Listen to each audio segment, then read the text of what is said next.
Et coucou, bonjour, bienvenue pour cette nouvelle vidéo sur la chaîne d'Ellen Wonderbooks pour changer. Je sais pas pourquoi des fois je répète le nom de ma chaîne, normalement vous savez déjà où vous êtes, mais c'est pas grave. Et écoutez, il commence à faire frais, l'air de rien.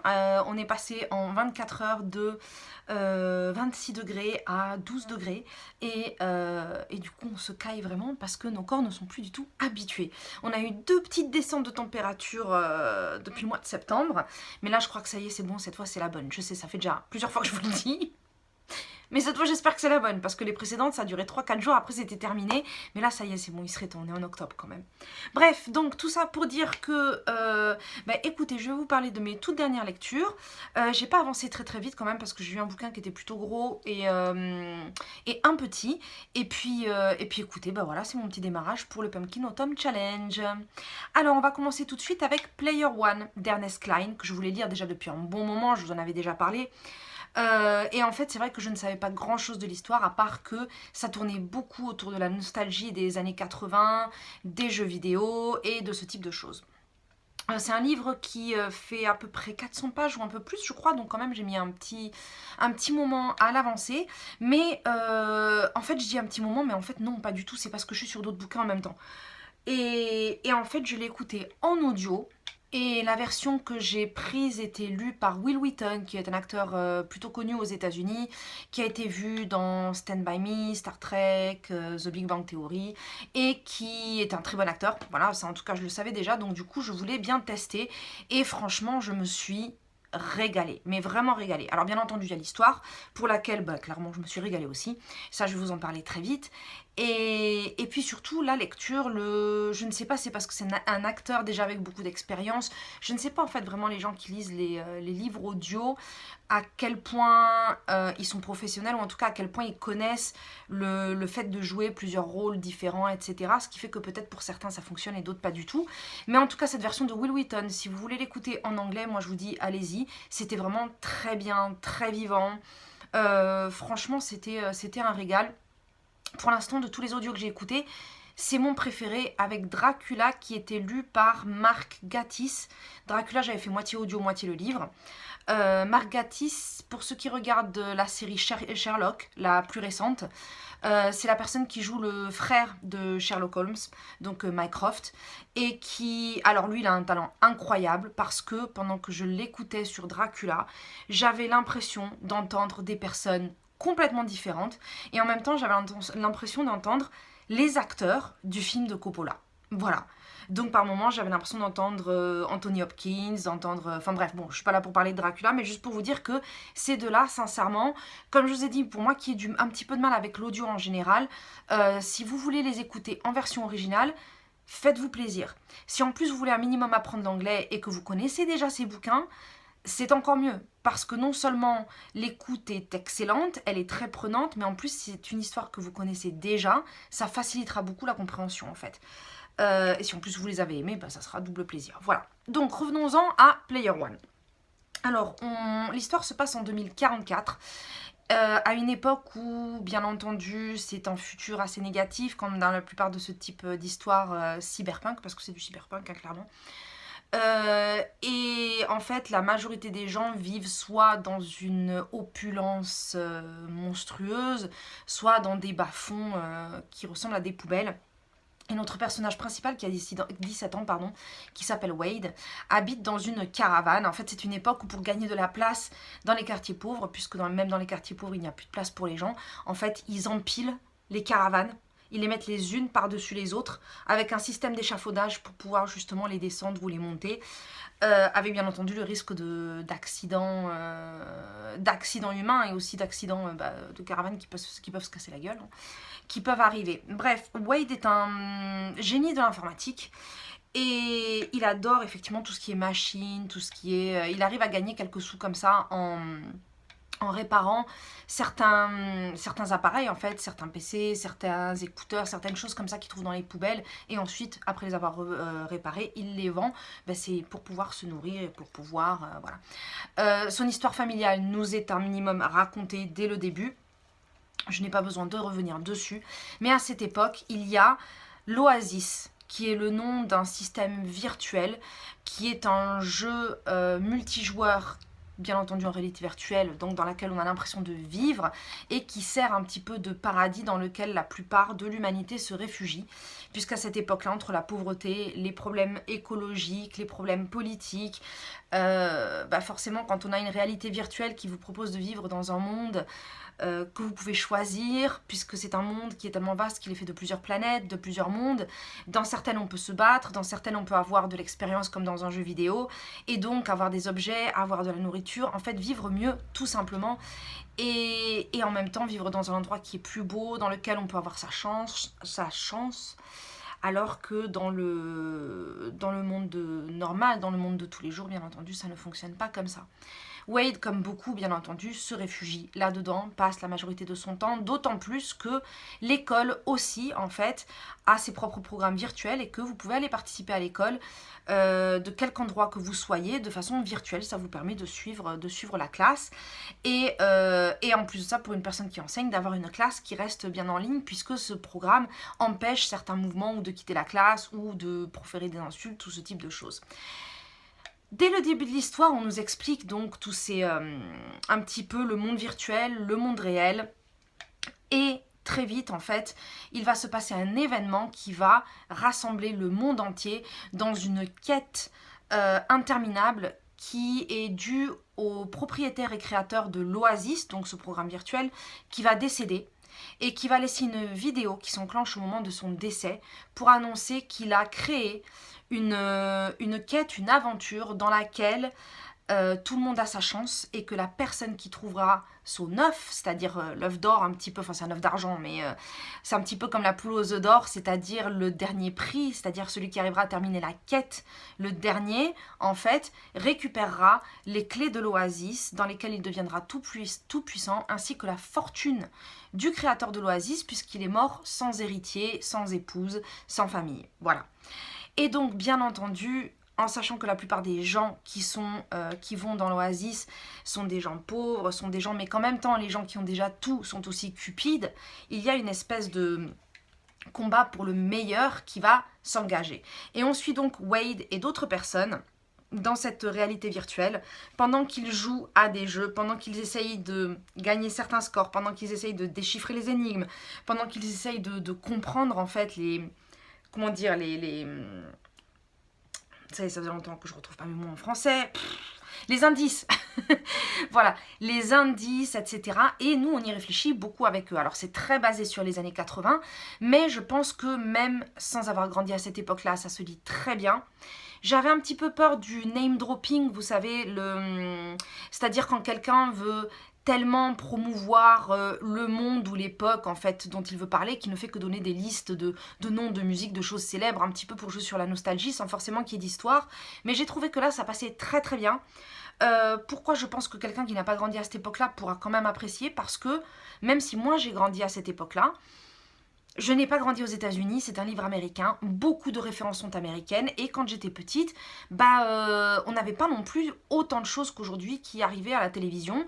Pour jouer aux jeux vidéo, il fallait quand même avoir un minimum de fonds, un minimum d'argent, ce qui moi par exemple n'était pas mon cas. Donc il y a des choses dont j'ai entendu parler après ou dont j'entendais mes amis parler, mais que moi j'ai pas eu. Mais si on connaît, et de nos jours c'est quand même assez simple, si on connaît un minimum le fonctionnement d'internet, des jeux vidéo, et puis qu'on a déjà vu des images des années 80 avec les jeux pixelisés, ce genre de choses, il n'y a pas de raison que vous ne compreniez pas. De nos jours, la majorité des personnes comprennent ce type de monde. Et si vous aimez, en plus de ça, tout ce qui est virtuel, la science-fiction, ce type de choses, franchement, je l'ai trouvé très bien. J'ai eu aussi un petit peu peur parce que quand je l'ai commencé, je me suis rendu compte que c'était un jeunesse avec l'âge du gamin. Oui, j'avais pas calculé avant. Et du coup, ouais, ça m'avait un petit peu inquiété puisque comme je vous ai déjà dit, les jeunesses avec moi, ça me dit, ça dépend. Mais franchement, non. C'est très très bien passé. Je dirais pas non plus que ça a été le meilleur bouquin que j'ai lu de l'année, mais c'était un vrai page turner.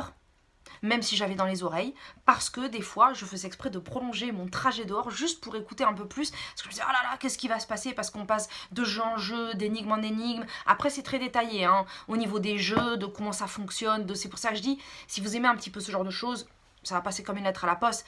Par contre si vous êtes réticent aux jeux vidéo ou à ce type de choses, ça va être voilà. Je sais que moi j'ai tendance à offrir à ma mère les livres que j'ai lus et que j'ai beaucoup aimés, en règle générale, même des trucs d'horreur et tout, parce que lui aussi un petit peu tout et n'importe quoi, donc c'est pas un souci. Ça par exemple, même si moi j'ai adoré, je sais que voilà, ça va pas passer, c'est pas du tout de sa génération dans le sens où elle n'a aucune familiarité avec les machines, et alors encore moins les jeux vidéo qui est un truc vraiment auquel elle est en plus complètement hermétique, donc ça fonctionnera pas, voilà. Mais si, oui, si vous avez un temps soit peu d'intérêt là-dessus, je trouve l'histoire très bien faite, très bien montée. Il y a certains aspects que je pensais qu'il allait être un petit peu, pas moralisateur, mais un petit peu genre comme si on remplissait des quotas et on se disait bon allez, il faut que ça et ça s'intervienne dans l'histoire. Mais en fait ça a été tourné d'une façon que j'ai trouvé très bien amenée, très agréable, très crédible aussi, et qui sortait quand même plus des sentiers battus que ce à quoi je m'attendais. Donc pour moi, très bonne surprise. Et clairement, je me suis prévu le film aussi pour le pack, pardon, pour lequel je vous ai fait une liste il n'y a pas longtemps. Et clairement, j'ai super envie de voir ce qu'ils en ont fait en film, en espérant bien entendu ne pas être déçu, puisque souvent, du passage du livre en film, on est toujours un petit peu entre deux. Alors ma deuxième lecture n'était absolument pas prévue, elle n'est pas du tout dans mon Pumpkin Autumn Challenge, et malgré tous les bouquins que je me suis prévus, bah celui-là j'ai un petit peu pris au pif, mais ça reste quand même une histoire que je voulais lire depuis longtemps puisqu'il s'agit de Sleepy Hollow de Washington Irving, qui est une nouvelle qui a été écrite en 1820, donc ça date, et qui fait partie de ces textes fondateurs de la littérature gothique, horrifique, dont on connaît tous plus ou moins le nom, mais qu'on n'a pas forcément lu, ou en tout cas on n'a pas forcément vu l'original. J'avais vu l'adaptation de Tim Burton en film il y a quelques années, un film d'ailleurs que je me suis prévu, mais là c'est vraiment par plaisir parce que je voulais le revoir pour le Pumpkin Autumn Challenge. Mais du coup je voulais aussi lire l'original et je l'ai trouvé en audio sur YouTube, bah, je l'ai écouté, voilà. Et comme d'hab je vous mettrai le lien puisque sur YouTube c'est gratuit, hein, donc... Alors par contre je suis désolée, je vais me prendre une petite gorgée de café parce que j'ai besoin de boire un truc un petit peu chaud. Je vous dis, on a l'impression qu'il fait moins de 15. C'est un truc de fou. Moi qui aime le froid, c'est juste que ça surprend une telle différence de température d'un jour à l'autre. Bref, retournons-en sur Washington Irving. Alors, petit warning pour ceux qui ont vu le film de Tim Burton. Justement, dites-vous bien que ça n'a pas grand-chose à voir. Voilà. Ça revient un petit peu au même problème qu'avec, enfin problème, façon de parler, hein, qu'avec l'étrange destin de Benjamin Button, que j'avais lu l'hiver dernier quand j'étais à Omoli. Et effectivement, je vous avais dit que j'adorais le film et beaucoup de gens étaient déçus parce que la nouvelle n'a pas grand-chose à voir. En fait, si elle reprend les idées principales, mais l'adaptation cinématographique est vraiment une adaptation. Hein. C'est-à-dire qu'ils ont rajouté, enlevé, ils ont pris quand même le noyau, mais ils en ont fait complètement autre chose. Ici, c'est pareil, voilà. Alors il faut savoir que même si c'est une nouvelle qui est souvent classée dans la littérature fantastique, horreur, en 1820, j'imagine que surtout la toute dernière partie, ça devait être inquiétant. À notre époque, ça fait pas très très peur. Bon, mais en dehors du fait que ça ne fasse pas peur, il faut aussi garder en tête que c'est un texte qui est plutôt humoristique, avec beaucoup de descriptions, mais des descriptions qui sont un petit peu particulières. Il a une drôle de façon de décrire les choses qui font que ça peut nous étonner, nous surprendre ou carrément nous faire rire parce qu'il y a des choses un petit peu... il y a un côté un petit peu caricatural dans l'histoire auquel je ne m'attendais pas forcément. Et on se retrouve avec cette histoire qui en fait est une histoire d'amour, entre guillemets, ou plutôt une histoire de prétention à avoir la plus jolie fille du village, même si bon, le but c'est plutôt d'avoir une bonne maison et de s'associer à l'une des fortunes du village, hein. Où on a donc le personnage principal, Ichabod Crane, qui est professeur et qui va donc jeter son dévolu sur cette jeune fille, mais qui a un sérieux concurrent. Et pendant qu'on nous raconte donc l'histoire de cet homme pendant ce moment où il va faire sa cour, on nous raconte aussi très vaguement le fait que dans cette région il y a beaucoup d'histoires de fantômes, beaucoup de choses comme ça, et puis que les gens aiment bien cacter au niveau des... Enfin pour se faire un petit peu peur, surtout le soir, de se raconter les histoires de fantômes, que quelqu'un a vu un truc dans la forêt, qu'il y a une église un petit peu louche, etc. Mais c'est pas... Il n'y a pas vraiment de côté inquiétant, voilà. Donc d'ailleurs pour ceux qui sont un petit peu réticents pour ce genre de truc, allez-y parce que... Vous n'allez pas sortir de vos chaussettes à cause d'un grand coup de peur. Hein, voilà. Et juste la fin, bien entendu que je ne vous explique pas, là par contre qui à mon avis est plus ou moins ce qui a inspiré le film et que j'ai trouvé beaucoup plus intense, beaucoup plus, et qui ensuite va avoir une conclusion assez inattendue, moi j'ai trouvé en tout cas par rapport à cette histoire. Donc en fait je peux pas vous en dire beaucoup parce que ça fait genre 70 pages, c'est pas très long, en audio ça fait 1 h 15. Et je voudrais quand même pas vous le gâcher, d'autant plus que c'est une histoire qui est déjà tellement connue qu'en fait vous en connaissez déjà une bonne partie. Mais l'écriture est très agréable, ça se lit très bien, ça s'écoute plutôt bien, même si l'audio que j'ai trouvé n'avait rien d'exceptionnel, mais il s'écoute, voilà, il s'écoute tout simplement. Donc en tout cas je suis très contente d'avoir découvert ça, d'autant plus que je viens juste de me mettre au point de croix. Oui, je me mémérise avec l'âge, hein. Je vous ai dit, je recommence à faire du dessin, du machin, enfin je retourne un petit peu sur toutes ces choses manuelles que j'aimais bien faire étant plus jeune, et j'ai décidé de me mettre au point de croix, voilà. Et justement, le premier motif que j'ai pris et qui m'a motivée, c'est un motif qui illustre la légende du cavalier sans tête de Sleepy Hollow, donc en honneur à Washington Irving, où on voit le cavalier sans tête avec des citrouilles. Enfin, c'était spécial Halloween et je me suis dit ça collerait très bien. Et une fois que j'aurais terminé, ça serait sympa de me le mettre justement dans une bibliothèque parce que c'est en rapport avec les livres, et avec l'horreur, et avec le fantastique, et avec l'automne, voilà. Donc du coup voilà, bah écoutez, j'ai pas grand chose de plus à vous dire là-dessus, mais pour moi en tout cas ça n'a pas été une déception, j'avais un petit peu peur de ça. Alors le dernier dont je voulais vous parler n'est pas un livre du tout, mais un jeu vidéo que je me suis mis sur ma liste de piles à jouer. Et il s'agit de Life is Strange. Alors Life is Strange, j'en avais regardé un petit peu sur YouTube. J'avais vu quelqu'un y jouer, alors je sais pas si c'est parce que c'était il y a longtemps ou qu'en fait j'avais pris un épisode au pif, mais j'étais très surprise par l'histoire dès le début. Alors avant même de vous raconter l'histoire, ce que je peux vous en dire c'est que franchement si vous jouez un tant soit peu aux jeux vidéo ou si vous savez vous débrouiller avec une manette ou un clavier, tentez-le. Tentez-le, c'est un jeu magnifique, il est beau visuellement parlant. L'histoire est super intéressante, on a l'impression de vivre dans un livre en fait. C'est-à-dire que vous savez, ce sont ce type d'histoires où il faut choisir les actions du personnage. Il n'y a pas de combat, il n'y a pas de choses comme ça du tout, hein. Il faut choisir les actions du personnage et chacune de ces actions va influer sur l'histoire. C'est-à-dire qu'il y a plusieurs fins, il y a plusieurs déroulements, plusieurs conclusions. Et c'est un petit peu le livre dont vous êtes le héros version jeu vidéo. Et très sincèrement, j'ai trouvé l'histoire absolument fascinante. Alors comment l'histoire commence, quand même, que je vous donne une petite idée.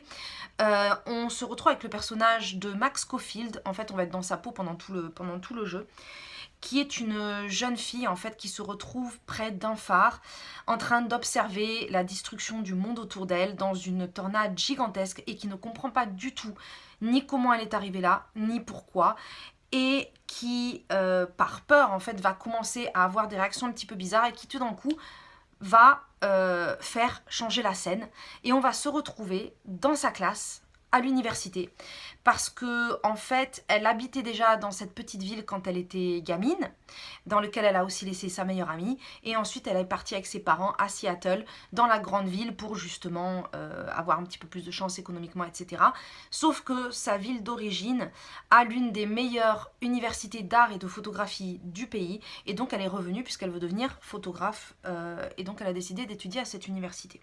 Elle se retrouve donc dans l'un de ses cours et elle ne comprend pas bien comment elle est passée de cette scène apocalyptique à cette scène où effectivement elle est juste revenue dans son quotidien.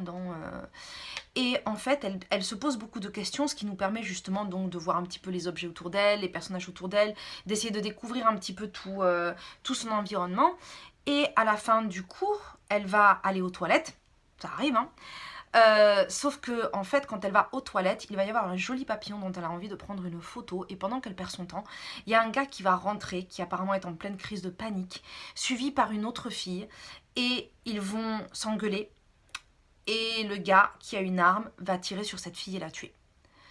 Dans la panique, Max fait un geste avec son bras, et elle se rend compte à ce moment-là qu'elle peut remonter le temps. Elle ne peut pas remonter le temps à grande échelle, mais elle peut remonter le temps de quelques minutes et elle va essayer de sauver cette fille. Là, ce que je vous raconte, c'est vraiment le tout début de l'histoire. ok? Et en fait, tout le long de l'histoire, vous allez devoir utiliser votre pouvoir de remonter le temps de quelques minutes pour pouvoir intervenir sur certains événements, mais c'est aussi à vous de choisir parce que parfois, c'est un petit peu choisir entre la peste et le choléra, donc on ne sait pas bien ce qui va nous permettre d'avoir une bonne situation, une mauvaise situation. Il n'y a pas vraiment de bonne et de mauvaise réponse et je trouve ça génial parce que parfois, j'ai eu l'impression de faire des erreurs, mais je les ai gardées parce que c'était ce qui me semblait logique en tant que personne. Et... Et tout effacer sans arrêt, ça aurait aussi un côté un petit peu injuste et trop prévisible. À côté de ça, ça je peux vous le dire, au bout d'un moment, on se rend compte que le pouvoir n'est pas toujours accessible. Et que, alors que d'une certaine façon on compte dessus justement pour réussir l'histoire, il y a des moments où on va être obligé, on va être forcé en fait de réfléchir parce qu'on ne peut plus utiliser le pouvoir et de se dire « Oh là là, alors cette fois il ne faut pas que je me trompe parce que je ne peux pas revenir en arrière. » Et du coup... entre cette histoire qui est super intéressante, très intrigante, on se demande vraiment ce qui se passe. Pourquoi est-ce qu'il y a eu cette espèce d'image de fin du monde? Qu'est-ce qui se passe dans l'école? Il y a beaucoup de choses comme ça étranges. Qu'est-ce qui se passe avec Max tout court? Pourquoi est-ce qu'elle a un pouvoir? Qu'est-ce que ça a à voir avec ses études de photographie? Avec sa meilleure amie dont elle parle souvent quand elle était petite, puisqu'apparemment il va y avoir un rapport. Beaucoup de choses comme ça qu'on a un petit peu de mal à comprendre au début et justement c'est le but, c'est de découvrir cette histoire. Alors malgré le côté un peu dramatique des événements dont je viens de vous faire part, il faut savoir justement que c'est, je pense aussi, ce qui fait la force de ce jeu, c'est que comme je vous l'ai dit, il est très beau visuellement, ce qui fait qu'il y a beaucoup de scènes et de moments en fait qui sont extrêmement calmes, extrêmement zen, étrangement, très mélancolique aussi, il y a un côté nostalgie, mélancolie, c'est très doux, alors que les événements qui se déroulent sont plutôt violents. Et franchement, j'ai beaucoup aimé. Ben, je pense que vous l'avez compris. Les personnages sont très attachants, très vite. Même les mauvais, bizarrement. Parce que dans un jeu vidéo, en général, je trouve qu'on ne s'attache pas aussi facilement que dans un livre. Et on ne va pas forcément aller chercher les raisons de tel ou tel personnage. Ou alors ça va nous être expliqué au bout d'un moment. Alors que dans celui-là, dès le début... On sent en fait que les méchants ne sont pas que méchants, les gentils pas que gentils, qu'il y a beaucoup de choses qu'on ne comprend pas et que c'est facile de jeter la pierre en se disant que la solution elle est ici ou là, d'autant plus que les choix c'est nous qui les faisons, mais c'est aussi justement ce qui rend les choix très difficiles. C'est ce côté justement qui n'est absolument pas manichéen, où il n'y a rien de blanc et de noir, où même le personnage principal Max, des fois elle fait des trucs... voilà, et en fait, c'est ça qui rend l'histoire intrigante, les personnages attachants et son propre choix, en fait, comment dire, on peut être très investi dans son propre choix. Moi, il y a des fois où il s'est passé des choses où j'étais en train de gueuler toute seule devant ma télé, de dire, mais non, mais faut pas faire ça, mais vraiment, virulente, quoi. Qui est quelque chose, en général, que je fais pas, bon, sauf quand c'est des jeux d'horreur, mais là, c'est un peu différent, parce que jeux d'horreur, on est un peu en mode, voilà. Là, l'ambiance n'est pas du tout la même. La musique de ce jeu aussi est excellente. Sincèrement, il n'y a vraiment rien à jeter. Et bizarrement, je pense que pour des gens qui aiment lire, même pour les gens qui sont pas très fans de jeux ou qui jouent pas souvent, je pense que ça peut passer crème. Mais comme je vous ai déjà dit, l'histoire en elle-même accroche beaucoup. On a vraiment l'impression justement de lire une histoire. Je pense que c'est le truc qui fait, je trouve que ça pourrait fonctionner avec beaucoup de gens qui n'ont pas forcément qui ne sont pas forcément là-dedans d'habitude. Voilà. Bah écoutez, en tout cas, ça sera tout pour cette fois-ci. Je pense que c'est suffisant. Puis de toute façon, c'est plus ou moins ce que j'ai fait ces derniers temps. Et puis écoutez, j'espère que je pourrai bientôt vous publier un petit vlog parce que c'est vrai que cette année, en tout cas depuis quelques mois, j'ai pas beaucoup bougé pour certaines raisons, j'ai pas pu aller dans beaucoup d'endroits et en plus avec la chaleur c'était pas forcément évident, mais là maintenant que la température change, j'espère que d'ici la fin du mois je vais pouvoir aller visiter 2-3 petites choses pour vous montrer encore quelques nouvelles images parce qu'il y a de quoi faire et puis l'automne arrive donc ça veut dire bientôt les belles feuilles rouges. Et comme je vous ai fait ces dernières années, j'ai bien envie de vous refilmer quelques belles images. En tout cas pour moi personnellement, si vous voulez pas regarder, c'est pas grave. Mais moi c'est définitivement ma période préférée de l'année, surtout ici au Japon. Les couleurs sont sublimes, c'est quelque chose dont je me lasserai jamais. Et très sincèrement, écoutez, moi ça me fait plaisir en tout cas à chaque fois de vous prendre avec moi. Pour ceux qui les regardent et puis je ne peux pas m'empêcher de m'émerveiller devant ça et d'avoir envie de le partager, voilà. Écoutez, sur ce je vous dis à très bientôt pour une prochaine vidéo et bonne lecture à tous, ciao ciao.